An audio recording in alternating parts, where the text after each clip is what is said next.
waaya bismillaahi raxmaan raxiim wararka ka imaanayo caawa dhanka iyo bariga dhexe aad bay u xiiso badan tahay waqti xadirka muuqaalka aad duubayo oo bariga dhexe saacadda ay ku sii siqeyso 9 fiidnimo salaada cishaha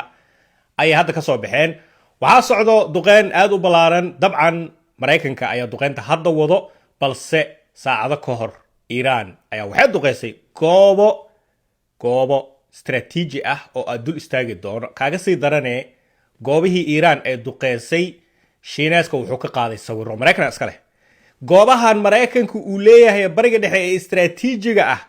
shiina intuu sawir ka qaaday si degdeg ah ugu soo gudbiyay iiraan jaaba barihii bulshada ayay kusoo faafeen muuqaaladaas maabka ah ee laga qaaday burburka iiraan gantaaladeeda iyo daroniskeeda ee u geysteen wadamadan carabta waa kuwait waa baxrayn waa qatar iyo jordan halkaa ayadana waxaa rabaa inaad dul istaago jordan ama urdun sida anaga aan dhahno oo deris la ah meesha dhulka hadda israa'iil ay ku taalo sida ogtihiin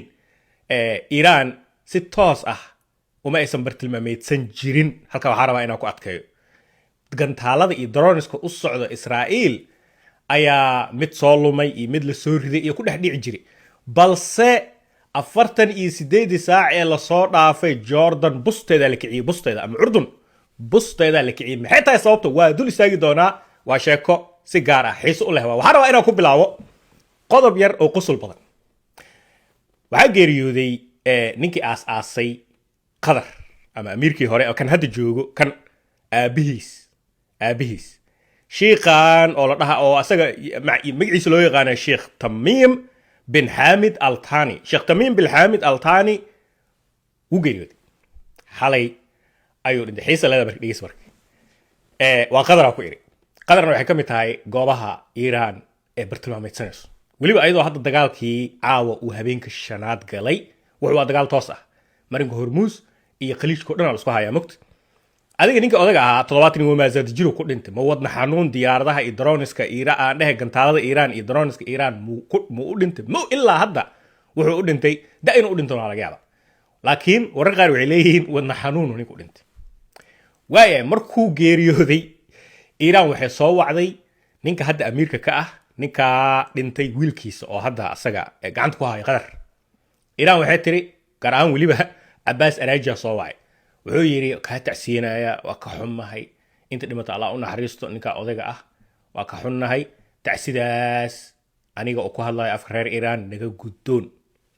sheekh tamiimo aabbaha geeridiisa waa ka xunnahay yaa dhahaayo cabaas araajiya dhaha iiraan markuu taleefonkii isa saaray hurf gantaaladii iiraan oo ordaayo ha ku soo dhahaan al-cudayd military base oo ku yaalo qatar hadda looba taleefonka ka saaraya odayga tacsidii u diray waa ninka dhan oo heesto amiirka ah qatar taleefon waa soo diray waa ka xunnahay aabbaha dhintay marka taleefon isaaraba gantaalo ordaayo iyo dronis ordaayo oo iiraan ka yimid ha ku soo dhahaan garoonka military ee weyn ee maraykanka uu leeyahay waa kan ugu weyn bariga dhexe al-cudeed qofkii yaqaanaya weliba saa u fahantaan wakaa donald trump laftirkiisa uu booqday inta uusan dagaalka qarxin sanadkii hadda ayna kasoo gudubnay sawirkaas ujeedaan goobtaa ayada ah ayaa iiraan bartilmaameysatay weliba kaaga sii daranay markay bartilmaameysatay sawiro ayaa laga soo qaaday oo satellite shiineeska laakiin iiraan laftirkeeda ee gadatay ama ee maamusho dhac sawiray ka qaateen wakaana tusaayo wixii meesha ka dhacay burburkii eena tusaayaan waa ko kaaga sii daranee markii tacsidii iiraan u dirtay qatar iyo markii daroniska iyo weerarka uu socdo waxaa jooga wafuud siyaasiyiin ah diblomaasiyiin ah oo qatar ka socda teheraan dhex joogo iyagoo ii qamiis dheer oo sambuus jaabka ku wato ayay waxay dhex joogaan teheraan waxay u joogeen wadaxaajood in laga dhex dhaliyo maraykan iyo iiraan cid dhib jalqu siinayso waa imaadeen qolaa la jiifiyey sambuuskay watana sambuus loogu daray bijiyahooda iska cunaa la carabey albuhi marka odaygii qatar wuu dhintay tacsidii waa dirtay iiraan gantaaladii iyo droniskana way soo dirtay kuwa diblomaasiyiintana ilaa hadda reer qatar ilaa hadda teheraan dhex joogaan cajiib waayahay sidoo kale goobtaa hadda idin sheega al-cudeyd qofkii yaqaana al-cudeyd alaleeda telefishinada la socotay waa dareemi kartaa maraykanka meel uu ku faan inay ahayd iiraan qacdi ka gedis wataa lasoo bandhigay goobta kale ee la weeraray intaanan urdun ama jordan u gudagelin goobta kale ee la weeraray waa the fifth fleet maraykanka meesha uu militarigiisa dhanka badda neviga uu ka maamulo uu isku dawado meesha ugu weyn weliba bariga dhexe iyadana waxay ku taalaa baxreen ku taalaa iiraan sidoo kale si toos ah ayay baxreen u weerartay waxay kaloo weerartay weliba way soo bandhigeen baxreen intaanan ka bixin al-Udeyd wakaa ayadana sawir ay ka qaadeen cajiib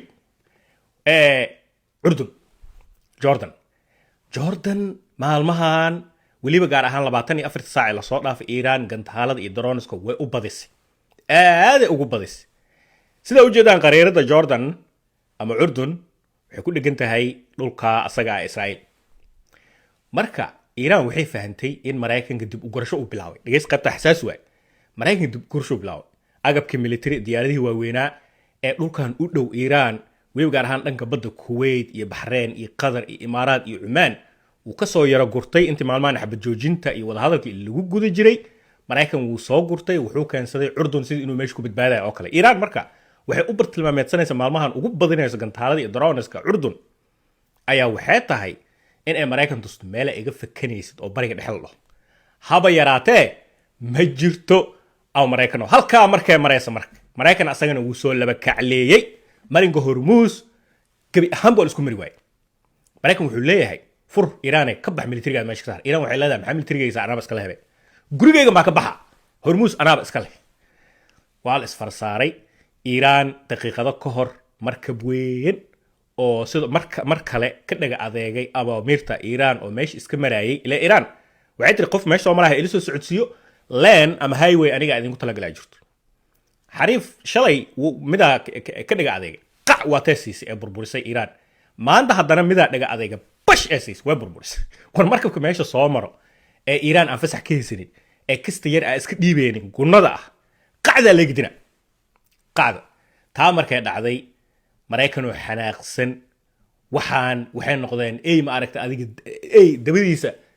sayntiisa bursanaya saa iskaga da wareeganaya online ku aragtay sidii maraykanka sheekadan ku noqotay meel uga baxuu la'yahay saasuu iskaga da wareega hadda marka duqeyn ballaaran oo weliba xitaa telefishinada iiraan ay ka hadlayaan ayaa waxay ka socotaa ama ka socdaan laba goobood ugu waaweyn oo dhanka badda ah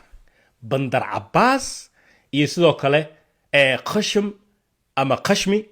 island jasiiradaas ayada ay quruxda badan oo iiraan nevigeeda iyo ay fadhiyaan ayuu maraykan hadda wuxuu ku wadaa duqeyn ballaaran halkaa markay marayso duqeynta ay socoto iiraan ayadana riishada farta ku hayso marka maraykan uu shib dhaho ay bilaabayso ilaan hadda dhulkaas maba laga nasto mogta qacdu waa socotaa marna maraykan tuura marna iiraan tuurayso odaygii asaga ahaa ee xalay dhintay Sheekh Tamiim odag weynaa kan hadda meesha ka taliyo aabaha u ah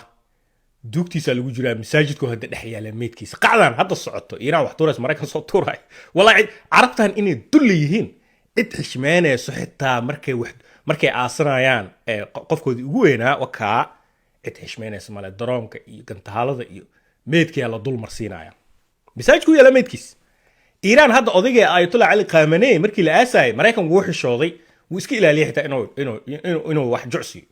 si nabad ah ilaa maalinka ugu dambeysay dhulka la gelinaya ma ogiye 7 maalmood ee ninka odayga ah aaskiisa saas loo wareejinayay xaafad tuulo la geenayay ayatollah Ali Khamenei qacma dhicin shib joog ah xitaa Israa'iil xishooday